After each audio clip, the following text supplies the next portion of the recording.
आपके कांधों पे बोझ बहुत बड़ा है।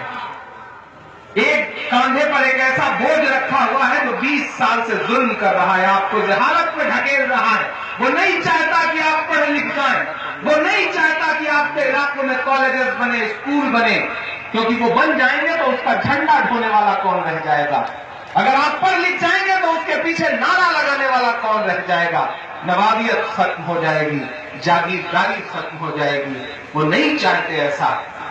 मैं शायर हूं, मेरी जिम्मेदारी है कि बुरे को बुरा कहने के साथ साथ जो अच्छा है उसके लिए कदम से कदम मिलाकर खड़ा भी हो जाऊं। क्योंकि मैं आईना हूं, मेरी अपनी जिम्मेदारी है। मैं दिखाऊंगा दांत चेहरों के, जिसे बुरा लगे वो सामने से हट जाए। हेलो, मैं दानिश। वीडियो की शुरुआत में इमरान प्रताप बेड़ी साहब की एक वीडियो देखी है आपने। इस कंप्लीट वीडियो को जरूर देखिएगा भाई। साथ साथ इकरा हसन जी का भी एक वीडियो हम दिखाएंगे। उस वीडियो के आखिर तक उनकी एक खबर जरूर दिखाएंगे, बताएंगे, इसको जरूर देखिएगा। इमरान लाभ ऑफिशियल चैनल को सब्सक्राइब करें। वीडियो को पूरा देखते हैं।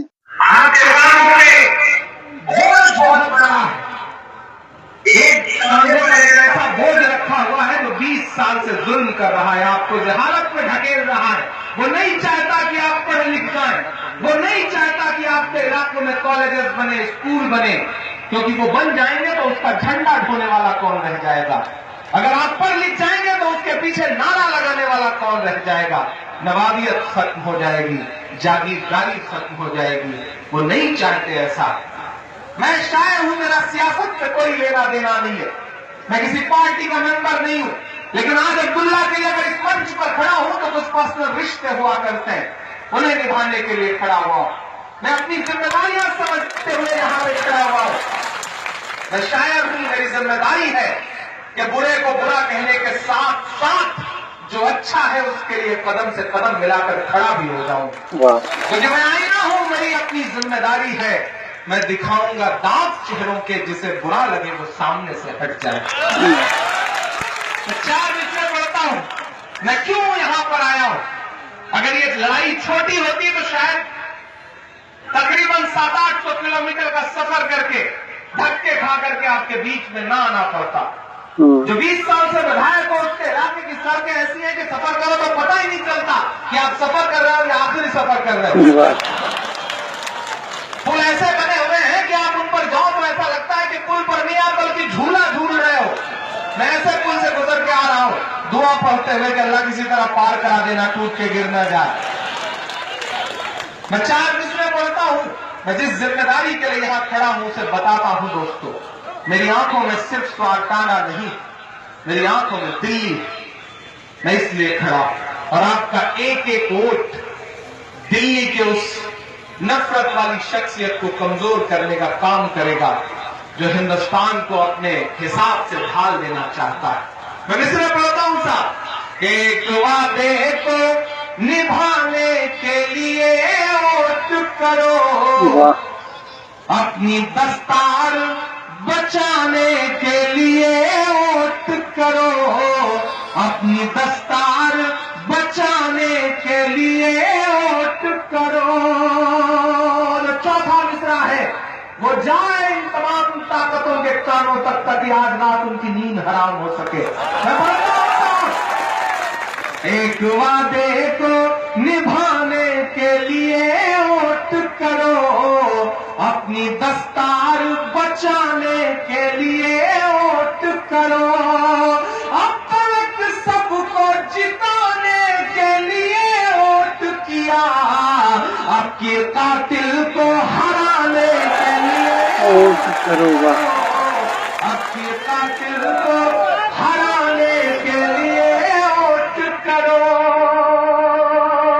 मैंने सुन रखा बहुत पैसे हैं, वोट खरीदते हैं,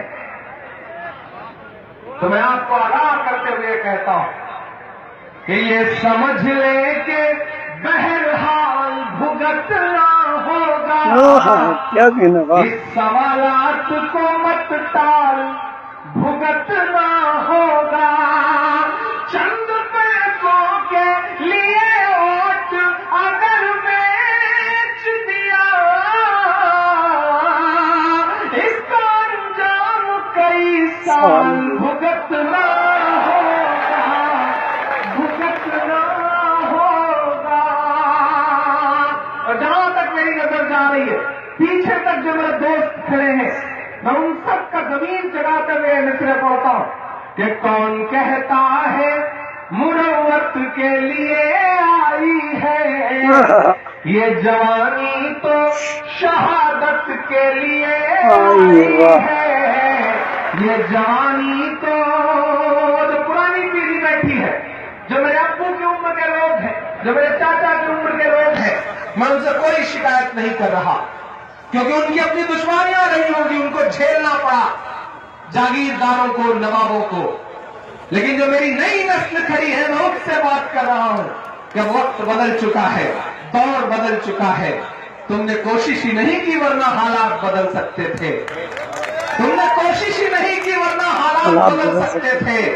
आपकी आंख के आंसू उसकी आंखों से निकल सकते थे, और तुम तो ठहरे ही रहे झील के पानी की तरह।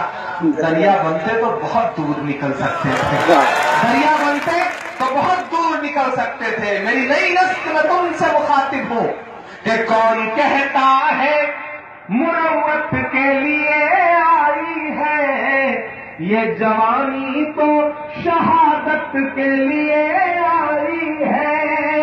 अपनी गैरत को जगा लो, जरा ईमान पालो, आपकी नस्ल हुकूमत के लिए आई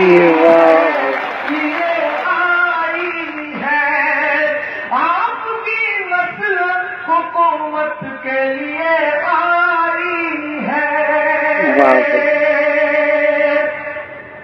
आप इमरान प्रतापगढ़ी साहब की वीडियो को देख चुके हैं। आइए सांसद इकरा हसन जी का एक वीडियो देखते हैं, वो क्या कुछ कह रही हैं आपसे, अपने चाहने वालों से, देश से, सरकार से, सत्ताधीश लोगों से। वीडियो को मेरे साथ में ऐसे ही देख लीजिएगा। तो बहुत है, अभी तक पूरे सत्र में सरकार ने सिर्फ एक दिन सदन चलाया है, और ये सरकार की जिम्मेदारी है। हमसे वादा किया गया था कि पुलिस बर्बरता पे, एट्रोसिटीज पे जवाब भी मिलेगा और हमें अपनी बात रखने का मौका भी मिलेगा, लेकिन उस डिस्कशन को भी कट शॉर्ट कर दिया गया। देश के एलओपी को नहीं बोलने दिया, और साथ ही किसी ने उत्तर नहीं दिया। हम चाह रहे थे कि होम मिनिस्टर इस पे जवाब दे कि पुलिस को ये इजाजत किसने दी कि इतनी इस कदर हमारे जो देश के युवा थे उन पर बर्बरता करे। अभी तक उसका कोई जवाब नहीं आया। तो सबसे पहले, सबसे अहम वही हमारा मुद्दा है, और सरकार सोच रही है कि हम लोग वो इस तरीके से सदन नहीं चलाएगी तो हम बातों को भूल जाएंगे, ये बात टल जाएगी, लेकिन ये बात टलेगी नहीं। देश के युवा आज तक जवाब मांग रहे हैं, और हम सब यहाँ पर इस देश की आवाज बनकर सत्ता पक्ष से जवाबदेही चाह रहे हैं। तो आप इस कंप्लीट वीडियो को देखने के बाद क्या कहेंगे, ये कमेंट करके जरूर बताइएगा। इमरान प्रतापगढ़ी और सांसद इकरा हसन जी का वीडियो देख करके आपको अच्छा लगा होगा, अपने यार दोस्तों को शेयर करिएगा। मिलते हैं हम किसी और वीडियो के साथ, इसी तरीके को रिएक्शन के अच्छे वीडियो के साथ। दुआ में रखना। जय हिंद, अल्लाह हाफिज, अस्सलाम वालेकुम।